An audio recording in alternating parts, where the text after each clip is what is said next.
Alrighty, folks, looks like we are live. I'm George Simons, co-founder of SoloSuit. I'm going to walk you through our webinar today, just making sure audio and video are good to go here. If there's any problems, let me know in the chat. Otherwise, I'll assume everyone can hear me okay. So I am a founder of the company SoloSuit. We help people resolve debt. I'm just going to go over some of the basics on how to resolve your debt lawsuit. If you're here in this webinar, chances are high that you are being sued for a debt. So let's go ahead and dive into some of the basics. Right. So generally speaking, when you get sued for debt, you receive a complaint and summons. Alrighty, the complaint tells you why you're being sued. The summons tells you that you're being sued. Alrighty, and then what happens next is you have a few days, up to 30 days, depending on the state that you're in, to respond to that lawsuit with your answer document. Alrighty, that's the general idea. SoloSuit especially helps you with filing the answer. Once you file the answer, you have a couple options. If most of our people usually agree that they owe some portion of the debt, to some degree, like maybe they remember having that credit card, might have had like $1,000 on the balance instead of $5,000 that they're being sued for. But oftentimes people want to settle already, and we also help out with that. We have our SoloSuit service helps out with the answer. Then we have our SoloSettle service that helps out with settling. And I want to emphasize today that we have a special service right now that we're calling SoloSettle Premium, probably for a limited time while we're trying it out, that you can sign up for, where if you file your answer and then you want to settle, you can go and fill out the SoloSettle form on our website, and then you can click the link to upgrade, and you can have a law firm we have a partnering law firm that can fully represent you in your case, and also even get your lawsuit settled for you. Right, so if you're wondering, hey, what do I do after I file the answer? Or hey, I filed the answer a month ago and I have like a request for interrogatories or something, or request for admissions, then you can go over there and you can upgrade to SoloSettle Premium, and then have a law firm wrap all of that up for you. They'll show up at a hearing for you. They'll respond to those documents for you. They'll get that taken care of. So that's a really good option. All right. We reserve most of the time in this webinar for questions. So if you have any questions, we got quite a few people here on the webinar, so get your questions into the chat. We have Hannah from Team SoloSuit also helping us out and responding by text in the chat.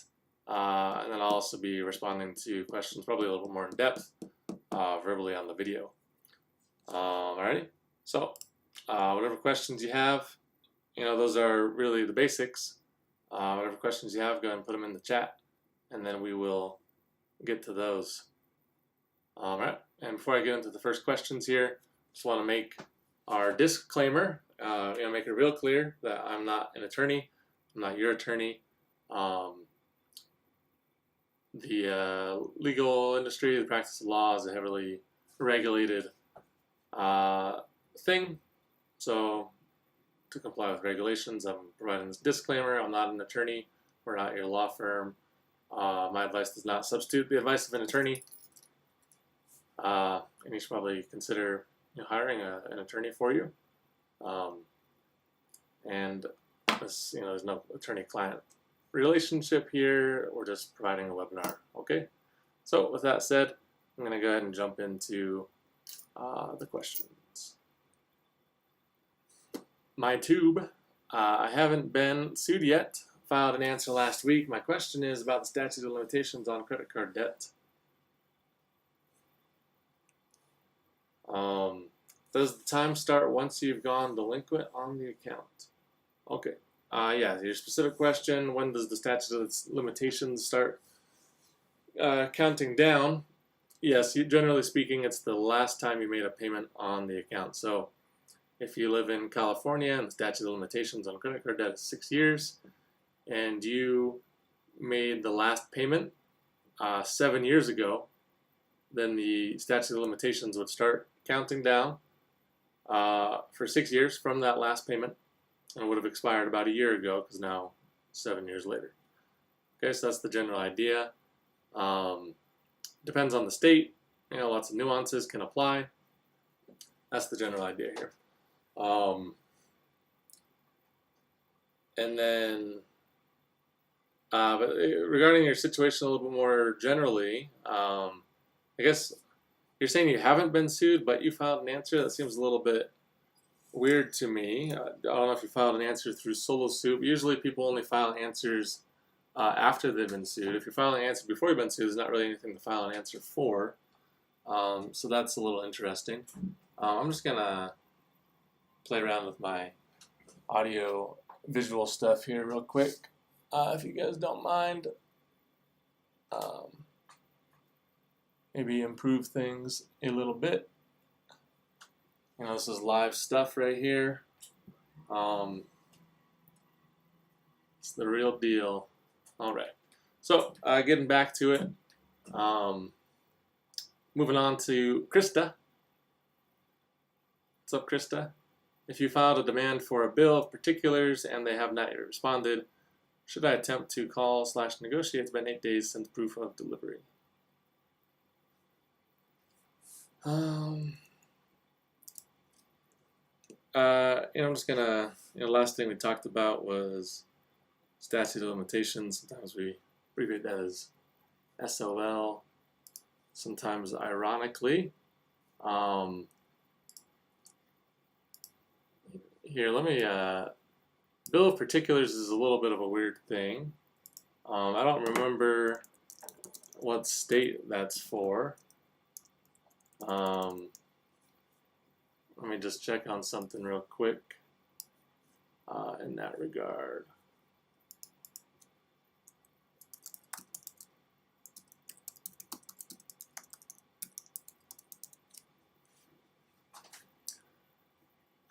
Let's see. You have filed a demand for a bill of particulars. I feel like that's something on the East Coast.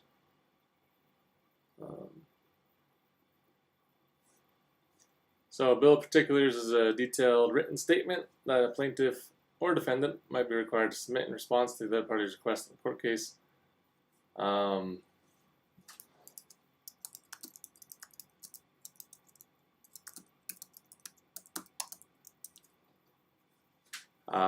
You might want to state what state you're in here. It seems like maybe it's like, what is it, like Maryland or something? But yeah, if they haven't responded, basically the general idea here. So you filed a document in court. They haven't responded to that document. Should you attempt to call and negotiate? Generally speaking, yeah, probably. If it were me, that's what I would do. Assuming you want to settle, right? So, I mean, more broadly speaking, you're kind of asking when should you settle? And yeah, usually after filing a document and they haven't responded to that document, it's usually a good time to attempt to settle because you have a little bit more leverage. They haven't done anything yet. It's going to cost them money to respond to the document you filed. They're not waiting to see if you're going to respond. You've already responded to something. So usually that's a good time to settle. Yeah, just like this, right? First you file the answer and then you usually settle because your leverage to settle will be higher once you file that answer. All right. So that's the general idea. Moving on to J. I'm being sued by a debt collector. I submitted my answer and I haven't heard anything about it yet. What's next? Okay, so you're being sued and you filed an answer. You haven't heard back. Okay, so most people do. If you think you owe the debt to some degree, usually settling is going to be the nicest way to wrap this up. Okay, so you can make an offer to settle using our tool SoloSettle. Go over to solosuit.com/SoloSettle, or just click the Settle a Lawsuit button on our site. If you don't owe the debt and you don't want to settle, then you can do something else. You can basically try to get the case dismissed. Okay.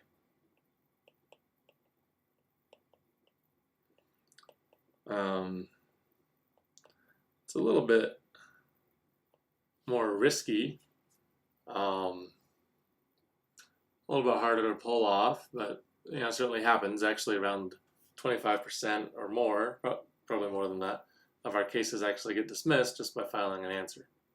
So that's a big win.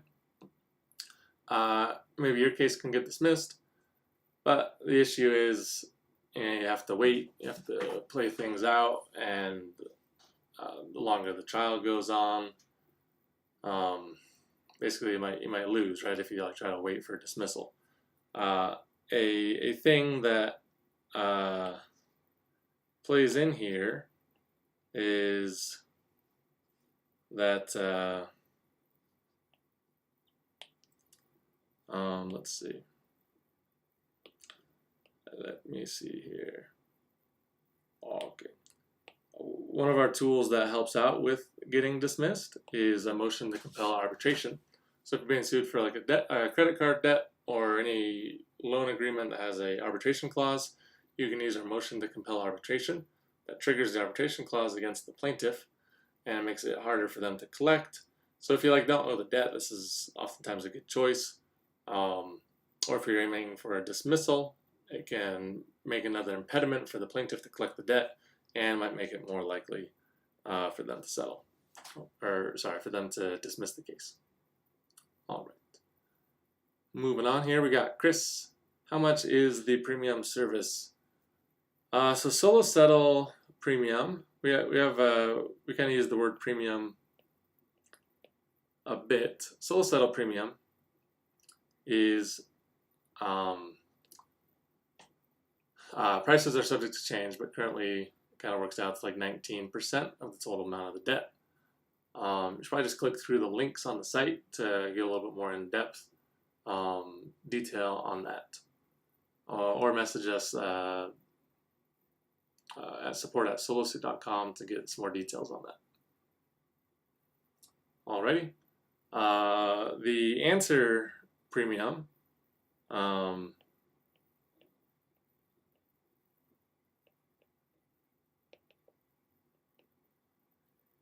is currently $247 to respond to the lawsuit. You'll have an attorney review the document. We'll file it for you.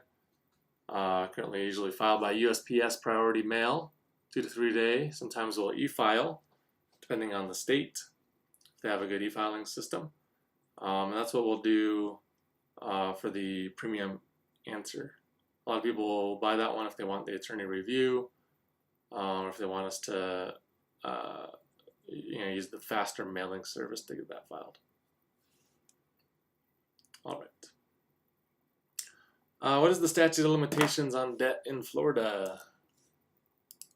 Alrighty, let's take a look. We've got a handy statute of limitations calculator on our site that we can pull up, and we can find out what it is in Florida. Okay, so looking at Florida here, statute of limitations calculator. It's on our blog. If you just search statute of limitations on Google and SoloSuit, this will probably pop up. And you're asking about Florida, so I'm going to punch that in. I'm going to assume you're wondering about credit card debt, but the statute of limitations does usually change based on the type of debt. And let's just say calculate. And it says the statute of limitations for credit card debt in Florida is 5 years. Okay, it'll tell you calculate when the statute of limitations is set to expire. I'll also give you the statute to help you out there. And oftentimes it's really helpful to actually go and click through and read the statute to make sure that it is talking about what you think it's talking about, right? So it says here, actions other than for recovery of real property shall be commenced as follows: within 20 years, if it's for a judgment, or within 5 years, if it's any of these things, including a legal or equitable action on a contract, obligation, or liability founded on a written instrument. All right, so this is any debt that is written. So not exactly credit card debt. I mean, usually credit card debt is based on a written contract, pretty much always, I would say. But the law specifically is saying statute of limitations is for 5 years for any debt that is based on, or for any action, for any like lawsuit that's based on a written agreement. All right. So there you go. So good to dive in and discover reality, find out what the real meaning of the law is already. On to the next. Back to Krista. Should I file my answer while I wait for the demand for bill of particulars? Again, bill of particulars is not very common.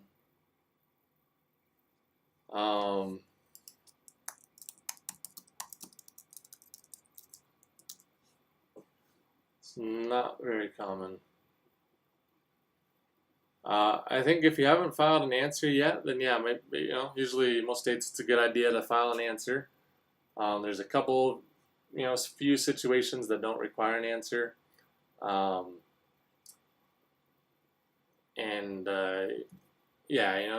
If you're interested in settling, you could really check out the Solo Settle Premium, and then maybe have like the law firm represent you, and they could deal with all of this stuff. I don't remember bill of particulars offhand. I believe our blog mentions it, Hannah. I think if you could search for bill of particulars on our blog, I think we have more to say about it on there somewhere. Paul Belker, how do you know what to offer in the negotiations? Great. Good question. So a lot of different ways to look at it. Okay. A lot of different ways to look at settling. How Solo Settle works is basically we just ask you the total amount of the lawsuit, and then the user, the customer, which would be you in this case, can just enter whatever number that you want to offer as a settlement. We've looked at the Ackerman approach. Some of our videos. Just Apple Storage trying to get me to upgrade. I'm not going to pay for that. I was trying to get you to upgrade. Not going to do it this time. So let's close that notification. So we talk about the Ackerman approach sometimes in our videos, which is promoted by negotiation professors. My law school negotiation professor promoted the Ackerman approach quite a bit. Also promoted by Never Split the Difference. I think Chris Voss was the author. FBI hostage negotiator.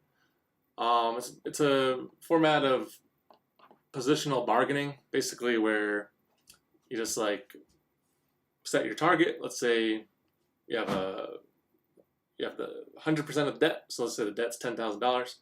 You want to settle for $5,000. Then you start low, and then you decrease each offer as you get closer to $5,000. So like your first offer might be $3,000, and your next offer might be $4,000, and your next offer might be $4,500. Your next one might be $4,700, and then your final offer is $5,000. And you're kind of indicating to the other side that you are reaching your real limit by making incrementally smaller offers. That's one way to go. Honestly, I haven't seen that be as effective as I'd like in real life. So kind of what we talk about now as well is basically just like figure out how much you have available to pay as a lump sum within like 30 days, probably, maybe up to 90 days. And then figure out what you think the collector is going to accept and try to make that work out. Right? Like if the debt's $10,000 and you have $10,000 available to pay within 30 days, some people do, most people don't, but let's say you do, and you think the collector will accept $8,000, then just go ahead and make an $8,000 offer. But if you want to just make sure you get rid of the whole lawsuit, you can make a $10,000 offer and just be sure that they're going to accept it and be done with the lawsuit. If you really don't want to pay the full amount, even though you have it, because you don't like them or you don't feel like you owe the full amount or something like that, then you're going to start at $5,000 and go from there.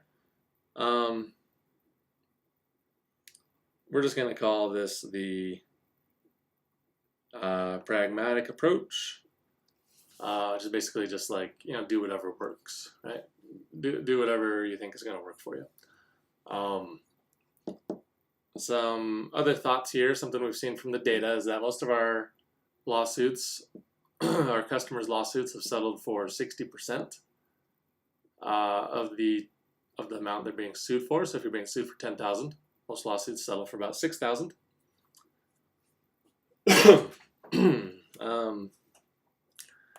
And yeah, so some other bullet points here. Most of them settle for 60%. And then the main indicator is that most lawsuits we've seen settle are within 20% of the range. So that means that the person who makes the offer, their first offer is within 20% of whatever the lawyer's counteroffer is. So if you think the lawyer is only going to settle for 80%, if you start off at 60%, then you're more likely to settle than if you started off at 20%. That's because these lawyers, they don't necessarily oftentimes they don't exactly think they need to settle. They might think they have the upper hand here. And they aren't going to want to go back and forth very much. Like usually if there's a settlement, there's maybe only up to 2 rounds probably. So like you make an offer, they make a counter offer, and then you make one more offer, and then they're going to make one more counter offer, and that's probably it. After that, they might get tired of negotiating and just be like, oh, I'm just going to follow through with the lawsuit. Right? So you shouldn't expect very many rounds of negotiation in this situation. All right, I'm going to move on here. This is supposed to wrap up at 1/2 but oftentimes we go to 45 minutes after the hour or thereabouts. But I'm going to try to go a little more rapid fire here. My tube, I'm in Louisiana. Law states 3 years. Last activity on account was in 2019. All right. Yep. So based on the statute of limitations calculator, if we go back over to that guy, then we will see Louisiana, credit card. Let's say you made a payment in 2019. Let's say it was March. Then we're going to calculate that bad boy, and it says statute of limitations has expired. It says 3 years, yep, and make sure you review the law. And there you go. Yep, so if the statute of limitations is expired, it's very important that you bring that up as an affirmative defense. All right, nobody cares if the statute of limitations has expired if you don't bring it up in your answer. Okay, the judge isn't going to look into that and figure it out. The lawsuit will proceed and you will lose unless you bring that up as an affirmative defense in your answer document. All right, so you can just go on our site, you can click the button saying like when you last made a payment, and the software will produce the affirmative defense about the statute of limitations for you, and then we can get that filed for you. All right, Laura, I received a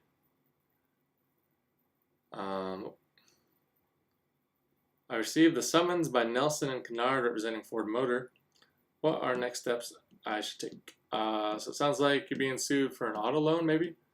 Yeah, if you receive the summons, you probably have a complaint as well. You just want to go onto our site, file an answer.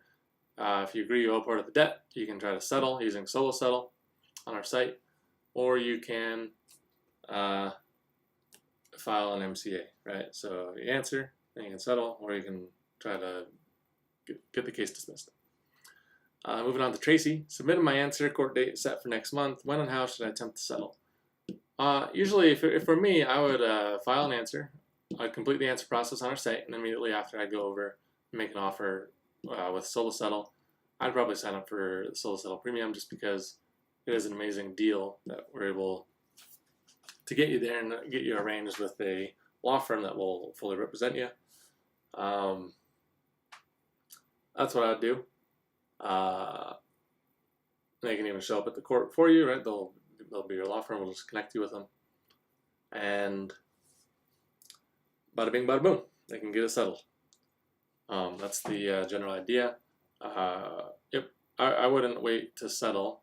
If you are settling on your own, oftentimes lawyers will settle in the courtroom, right? So if you don't want to do any work before the trial, you can show up and hope that they settle there. But for me, I'd try to settle as soon as possible. All right. Let's see. Stephanie, I'm going to court on July 12th. Is it possible to plead judgment proof? I am not working and I have no income at this time. Yeah, so judgment proof. Using the British preferred spelling of judgment here. So judgment proof usually isn't a thing, right? So people oftentimes ask about it. Basically, I wouldn't consider someone judgment proof unless you plan on never owning any property or having any income ever again in your life.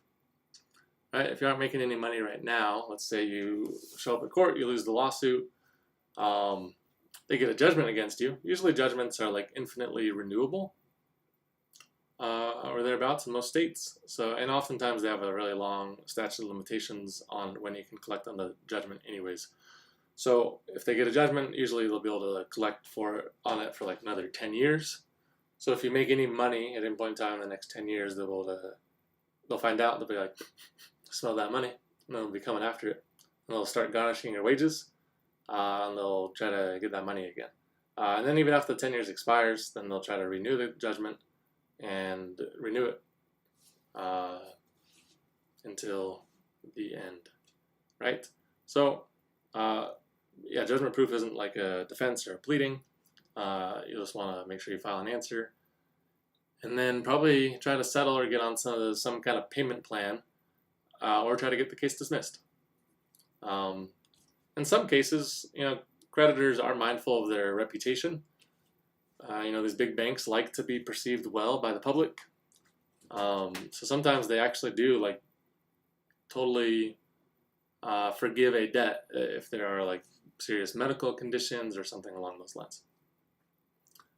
All right. Jay, I did your premium settle service. Do you let me know a status or that you are working on my case?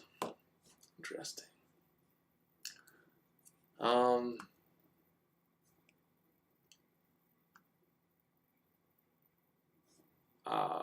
Yeah, yep, we definitely do let you know about those things. Jay, I think probably the best option would be to email us at support@solosuit.com, and we can check in on the status for you. Usually within a couple days, you should have received something from the partnering law firm, and they'll be working on that for you. Yep, I do see your case, by the way, in our records, and yep, so we're monitoring it. They're moving things along. Usually in 1 or 2 days they'll have a paralegal assigned to the case, and then they'll send you an onboarding package. So you might want to check your email if you haven't signed some documents like a power of attorney or an engagement letter to work with the law firm. You probably received it, and you'll want to sign that. And then they'll keep you updated if when there's a major event in the lawsuit. and they're working towards settling that. But yeah, feel free to contact us at support@solosuit.com, or if they've reached out to you, you can reach out directly to the law firm that we partner with. All right, C, just got a summons from One Main Financial yesterday. Nice. I'm from Alabama and completely clueless to the process. What is the best way to fight the plaintiff claim? All right, C, sorry to hear it. Being sued is no fun. Main idea, right? So you got a summons, you just want to file an answer. And if you feel like you owe the debt, you can do the settlement. You can go to solo settle, right? Or if you want to get the case dismissed, you can use our motion to compel arbitration and try to get this thing dismissed. All right, that's the main idea there. All right, Chris, I used you to submit the response. Now they're asking the court to set a trial date. I'd like to know how much the limited time premium service is. Yes, the best thing to do is just go onto our site, check it out. If you go to, I'll just show you real quick how you get there actually on our website. All right, so we got this sweet GIF here. If you're on like the blog, you just go to and click SoloSuit. You go to My Account. If you aren't logged in, this will ask you to log in over here. Once you're on My Account, you go to Documents, and you'll see a bunch of things in progress. I have a lot of things in progress in my account here, but basically you'll just, if you already started Solo Settle, you'll want to continue one of them. If you haven't, then you'll just click Create a New Document, Solo Settle, right here. And then you'll walk through the flow on the site. You'll answer like a few questions, and then once you finalize settlement, you'll click the Submit button, and then once you get there, there'll be a link that you can click to work with the partnering law firm to get that debt settled. All right, so that's the idea there. All right, Marshall, if all I make is Social Security, am I protected in some way? Can your product help? Hannah, I think we have a blog post on this now, I believe, on the Social Security. Honestly, I never remember the answer to this question. I believe that Social Security is generally not something that can be garnished, but there's like a lot of nuances around the topic. A lot of nuances around the topic.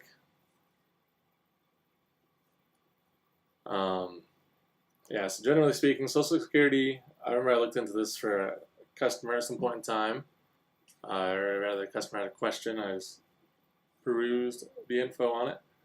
Generally speaking, Social Security benefits are protected from garnishment. However, there are exceptions.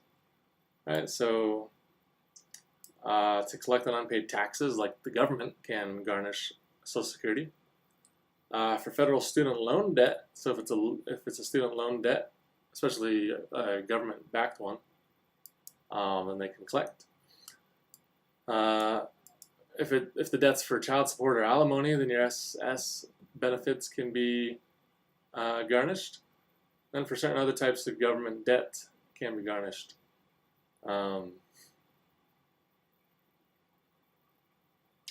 However, supplemental security income usually is less garnishable. So those are some ideas there.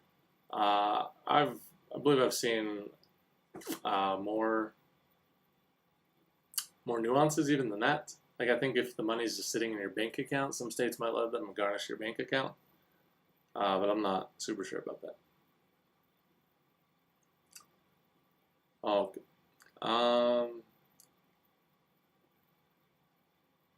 right, jumping ahead here. Crocs. I have filed an answer using your service. You guys e-filed it. It's more than 10 days now and haven't heard back from the plaintiff with court. What should I do next? All right. Yep, that's the type of question we hear a lot on these webinars. All right, so you got the answer filed. Good job. You did it. Nice work. We're rooting for you. Next, basically, determine, do you think you owe someone debt? If you do, then settlement's going to be a good option. You can use sole settle premium. If you don't, then you can try for aiming for dismissal, like respond to any documents they found in the case, make sure you show up at the hearings, etc. Alrighty. Moving on here. Sammy.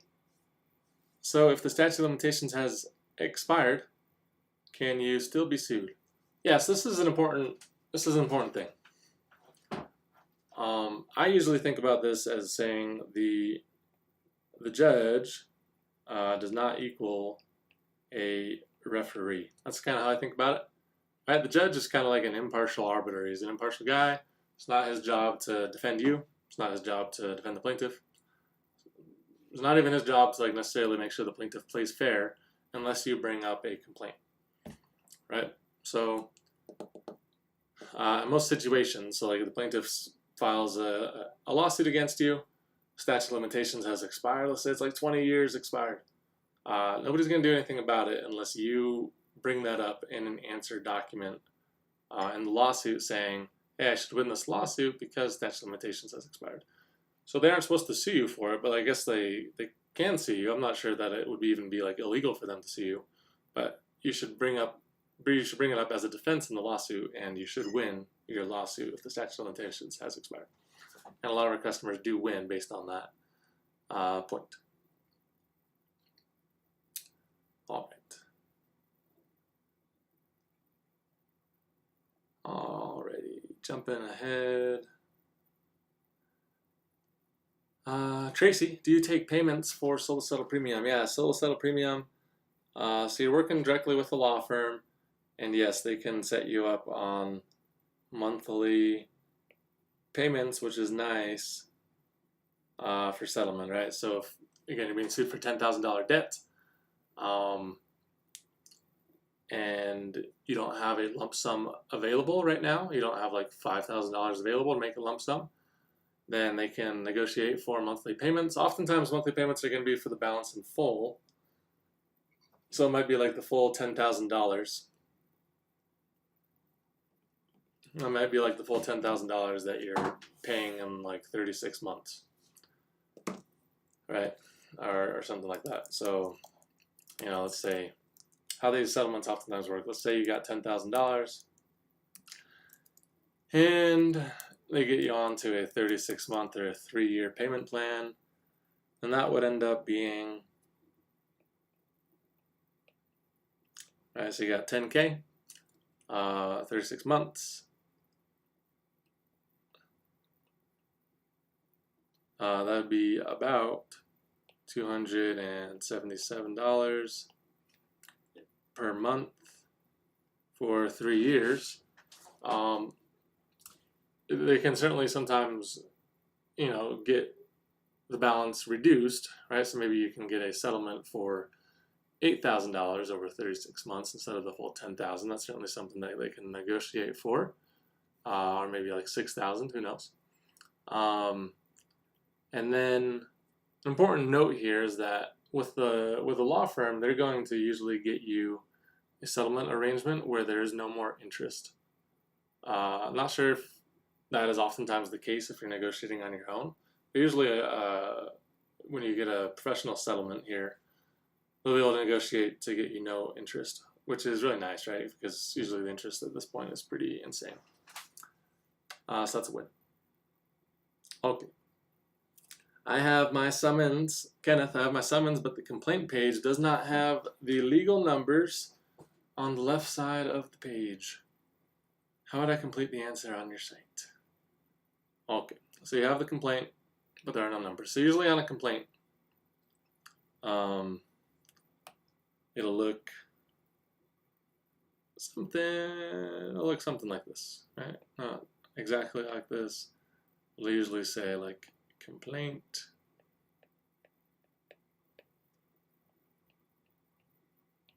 I'll have the court name up here. I'll have your name. I'll have the plaintiff. And then it'll be a little paragraph right here, and then it'll be a numbered paragraph over here, right, where they just like say stuff.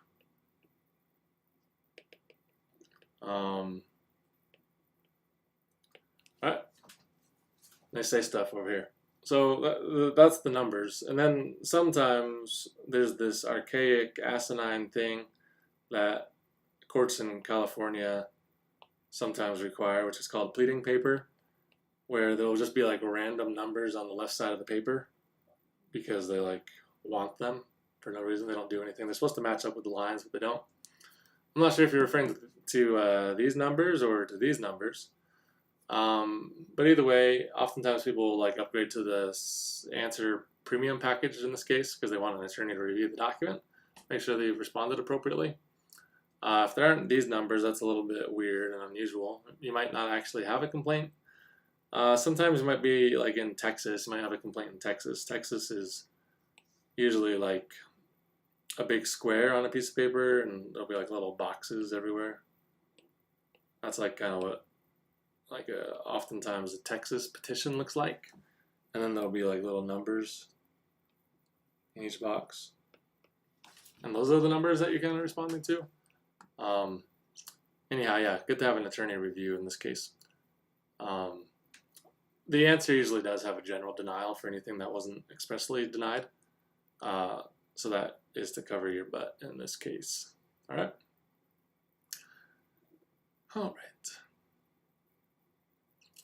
All right, skipping ahead here, we got to wrap up soon. We got to wrap up in another minute.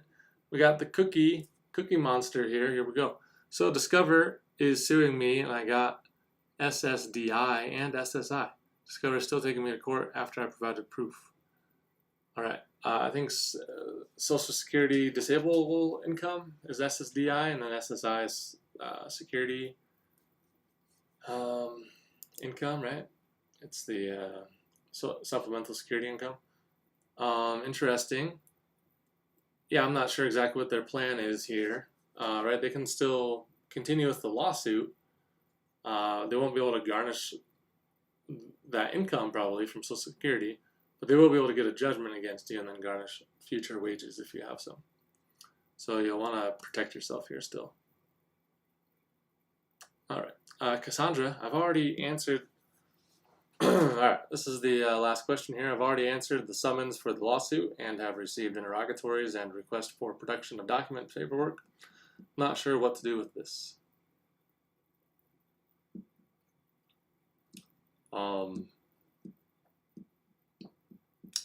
Okay, so you answered the summons, and then you received interrogatories and request for production. Okay, so you've moved into the next stage of the lawsuit. Okay, so usually there are pleadings, which is the first stage, and then you have discovery is the second stage. And I just want to give a shout out to my feel like I got to give a shout out to my former professor at BYU Law School, David Moore, who recently was appointed to become the dean of the full law school, which is exciting. I think good news, good guy. Very happy about it. But he's the guy that taught me all this stuff. So there we go. Just a little comment on that. Yeah, so you got the pleadings, then you got discovery, and that's the stage that you're in. All right, so that's like where you ask them for evidence, they ask you for evidence, kind of stuff. You can kind of go back and forth. Basically, the main thing here is you just got to respond to those documents. You just got to find a way to respond to them. We don't have a document service around that. Mostly our people want to settle, so we have like a path towards settlement. And you can sign up for Solo Settle Premium, and then you can have a law firm represent you, and they can respond to those documents for you. And that's certainly an option there. But yeah, general idea, you just want to make sure you respond to them, and then there'll be like a hearing at some point in time that you can show up to, and then you can make your case there. All right. That's a wrap, folks. That is time for this webinar to end. Cookie's saying thank you. I can't afford a lawyer, so I'm doing this on my own. Yep, thank you. Made the site for people like yourself, right? Hannah, especially say thank you to Hannah. She does a great job on running our blog and getting a lot of helpful resources out there on the site. All right, if we didn't answer your question today, I invite you to check out our blog more in depth. You can also email us at support@solosuit.com. And we are rooting for you, okay? Always remember that we are rooting for you guys. We want you to win your lawsuit sincerely. We want you to get this debt resolved. All right, we're here to help.